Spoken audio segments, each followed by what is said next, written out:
Right, so today I kind of want to get into something I haven't really discussed, and that's Misfits boxing. Now, on the channel, I have sort of talked about Misfits boxing in an old unlisted video um, from, I want to say, a year and a half, 2 years ago, which was covering Tommy Fury and KSI. Now, that video is unlisted now, but I didn't really give my thoughts on Misfits boxing as a whole, and I really want to get into the kind of what's the appeal of Misfits, because it's weird. As a boxing, you could classify me as a hardcore fan, right? That's what you'd classify me as. But it for someone like me, it's very interesting to kind of look at, because it's so it's such a gimmick. But I get the gimmick. Over the weekend we had Misfits 22, I believe, and it had some. The main event was Darren Till versus Luke Rockhold. Now, if there's any kind of crossover boxer I like, I would say it's Darren Till. I always liked him in the UFC as a personality, and I think he is. I would saying a good boxer is putting it a bit kindly. I would say he is a good crossover boxer and is not embarrassing to watch. That's the kind of the way I'd put it. Which is basically, in my opinion, is all you need to be: entertaining and not embarrassing to watch. Really, and I can be a fan. Um, the thing is with it is, it's like the thing that hardcore boxing fans don't like about it is the thing that the Misfits fans like, and that's the kind of sloppy but very it's very kind of raw in a way, right? These fighters are very, very green in Misfits. They're very, very green boxers. They're not the most technically polished. They're not the most experienced, obviously, but they will get in there. They will swing. They will take a few, and they got heart. That's what I mean, right? Um, you kind of strip it. You strip a boxer down, and if they don't have heart, they haven't got anything. So you can say that, right? You can commend them for getting in the ring and really kind of appreciate the fact that this is just entertainment, right? That's what I kind of thought. I kind of watched the fights on the weekend, and it was so silly. But I mean it in the kind of best way possible. You get a fight between Joey Essex and some fucking other geezer. From that right hand, that right there, Meyer in the back. It's all right, man. He does, but he's still getting in touch with some punches from the outside, Todd. That's it right there. And just as I said about it, because there's more heat coming behind it. The right hand from Joey Essex. He likes to put that hand behind his opponent's head. The referee's let it. Big right there for Numero.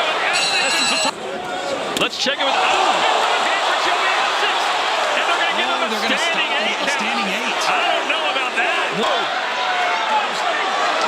Goodness gracious, look at this. They may not have the skill like professional fighters, but they sure have the heart. This is what Oh my goodness, look at Numero. He's not. Look at Numero. Oh! Standing 8 count. Look, here it comes. Straight right hand. Oh!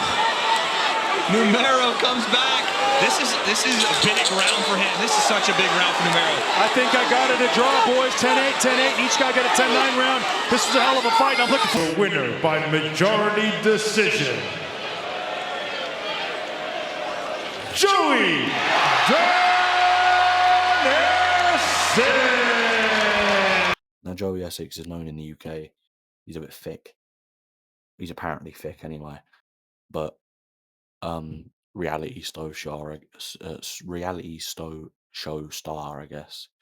And apparently he's the nephew of Tony Sims, which I never knew, which is a somewhat interesting fact, really, in it, if you care about that kind of stuff.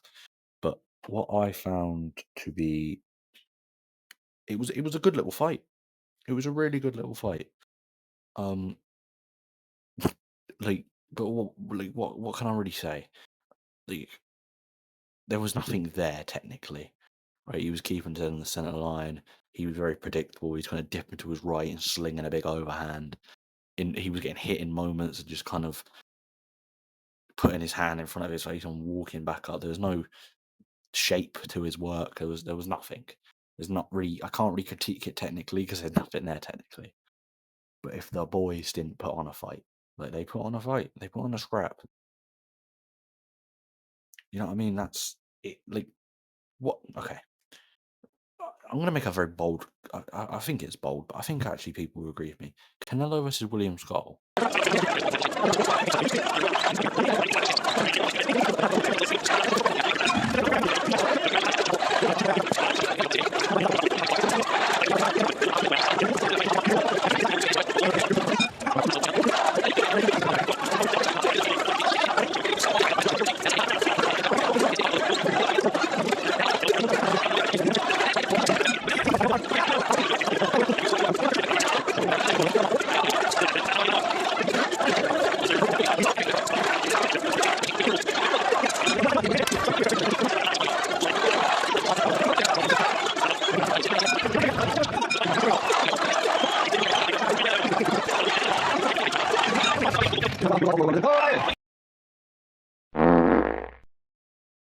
Or Joey Essex versus that guy.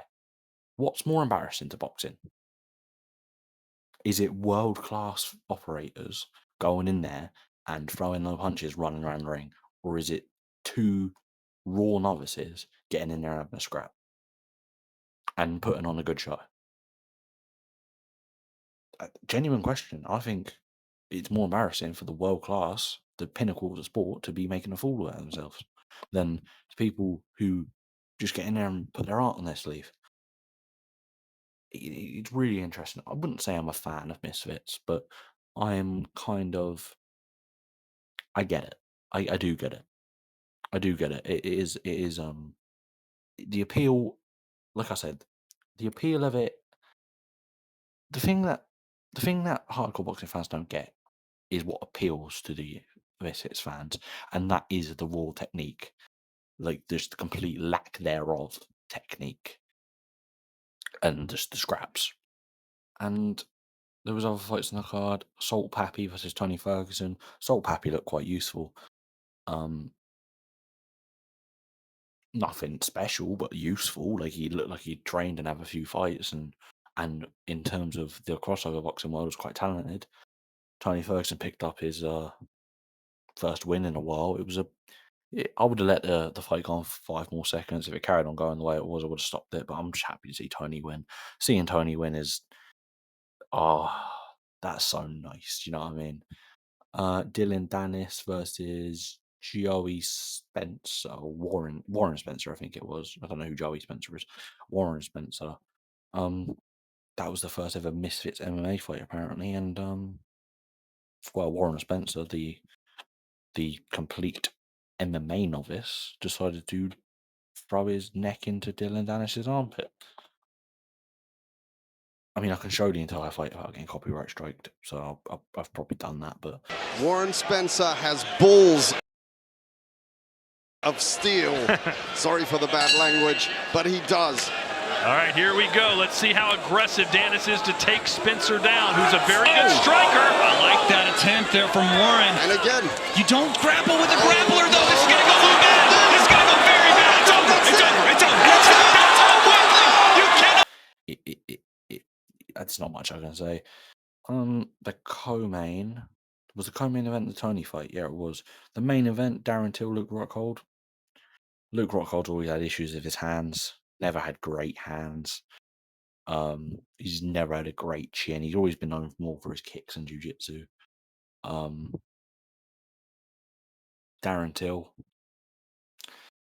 what I will say about Darren Till is the chin a little bit high sometimes. He's a little bit square on. Keeps his head in the center line a little bit too much, but he does keep a nice high and tight guard. Picks his shots pretty well. Maybe a bit of a headhunter, but he picks his shots fairly well. Like that was shown in the finish.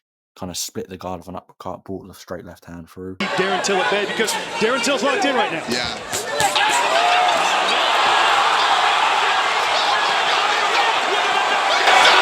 Why is the referee counting? It's over! Decent timing.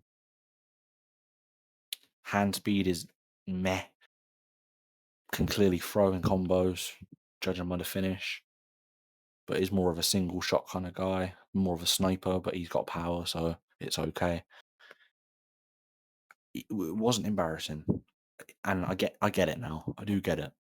I watched the entire event pretty much. I get it. It is it while it's not I would much prefer to watch two skilled boxing will always win for me because I'm a purist, right? But that when because there was nothing on that weekend, that wasn't bad. That was something to watch. It was entertaining boxing at the end of the day. It wasn't the sweet science. That's what I'll say. It wasn't the sweet science, but it was some good scraps, which sometimes that's what you want to watch. And yeah, man, it's just as long as they stay in their lane, kind of thing. Stay in your lane, I'm fine with it. But, I just wanted to get out a quick video about this, about my thoughts.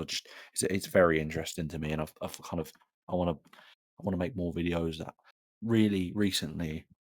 This past kind of year, it has just been predictions, sometimes the reactions to the fight, kind of thing, and I don't do much news anymore.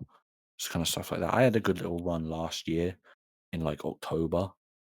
I made some decent videos that I was kind of proud of the consistency of, but it really didn't last long, right? I kind of had last year it was Bertabayev Bivol prediction, then you had reaction, then you had the Ben Whitaker video, the Fabio Wardley video. The Ben Whitaker video was critiquing him, what he needs to work on, kind of thing. Fabio Wardley video was what's next for him.